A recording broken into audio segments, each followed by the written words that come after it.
کیونکہ تم ہی ہو، اب تم ہی ہو زندگی، اب تم ہی ہو۔ السلام علیکم ورحمۃ اللہ وبرکاتہ۔ سب سے پہلے آپ یہ ویڈیو دیکھ لیں جس میں کہا جا رہا ہے کہ ہزاروں کے مجمع میں غوث پاک آئے اور اپنے مرید کو پیشاب کروایا۔ سب سے پہلے آپ یہ ویڈیو دیکھ لیں۔ اس میں ایک شخص تھا اور وہ پڑے پائے کا بزرگ تھا، اللہ کا ولی تھا، وہ 70,000 کے بیچ میں بیٹھا ہوا ہے اور انہیں انتہائی حاجت محسوس ہو رہی ہے، شدت سے حاجت ضرورت محسوس ہو رہی ہے۔ وہ ٹوائلٹ جانا چاہتے تھے، اجابت خانہ بیت الخلا جانا چاہتے تھے،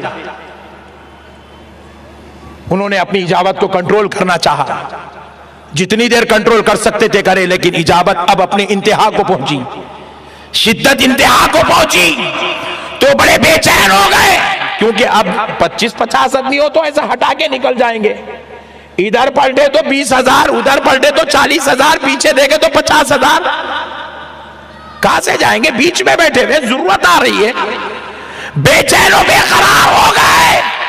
اسی بے قراری کے عالم میں غوث پاک سرکار کی طرف متوجہ ہوتے ہیں، سرکار اب میں کیا کروں؟ دوران بیان غوث پاک سے عرض کرتے ہیں اب میں کیا کروں؟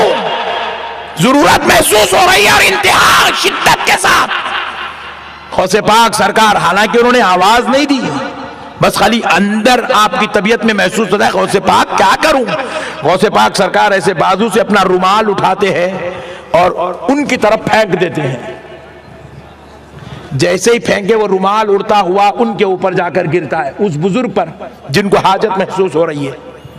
وہ فرماتے ہیں خدا کی قسم رومال قریب آیا، جب مجھ پر گرنے لگا تو میں اس رومال کے گرنے کے وجہ سے آنکھ یوں بند کیا، جیسے ہی بند کیا پھر میں نے جب آنکھ کھولی تو میں کیا محسوس کرتا ہوں؟ ایک جنگل میں بیٹھا ہوا ہوں، ادھر پلٹ کر دیکھتا ہوں انسان تو انسان، چرند پرند بھی نظر نہیں آتا، تو مجھے شدت سے ضرورت آ رہی تھی، میں نے ایک کونا دیکھا اور وہاں ضرورت کر لی، ضرورت سے فارغ ہوا، پھر ایک جگہ گیا، پانی ملا، وہاں سے وضو بھی کر لیا، وضو کر کے پھر میں نے سوچا کہ میں کہاں ہوں؟ غوث پاک کی مجلس میں تھا، یہاں کہاں گا؟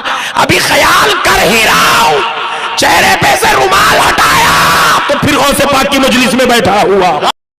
پیر گلا پھاڑ سرکار کی زبانی تو آپ نے یہ ویڈیو دیکھی ہے، اب بابا جانی الیاس قادری کے بیٹے کی زبانی یہ کہانی سن لیں۔ شریف میں اپنے مدرسے میں بیان فرما رہے تھے، شورا کا اجتماع میں ابو المعالی محمد بن احمد نام کا ایک بغدادی تاجر بھی شامل تھا۔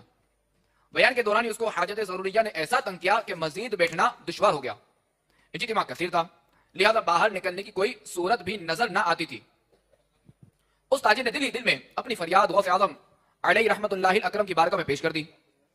اس نے سر کی آنکھوں سے دیکھا کہ حضور غوث پاک رحمت اللہ تعالی علیہ نیچے اترا ہے پہلی سیڑھی پر، تو پہلی سیڑھی پر ایک سر آدمی کے سر کتنا ظاہر ہوا، پھر اور نیچے اترے تو کندھے اور سینہ ظاہر ہوا۔ آپ رحمت اللہ تعالی علیہ اسی طرح سیڑھی بہ سیڑھی اترتے گئے، یہاں تک کہ کرسی پر ایک صورت سرکار غوث پاک رحمت اللہ تعالی علیہ کی ظاہر ہو گئی، جو لوگوں کے سامنے آپ رحمت اللہ تعالی علیہ ہی کی آواز و انداز میں کلام جاری رکھے ہوئی تھی۔ اس بات کو سوائے اس شخص کے اور جس کو خدا نے چاہا اور کوئی نہ دیکھتا تھا۔ آپ رحمت اللہ تعالی علیہ ہجوم کو چیرتے ہوئے اس تاجر کے پاس پہنچے اور اس کے سر کو اپنے رومال سے ڈھانپ دیا۔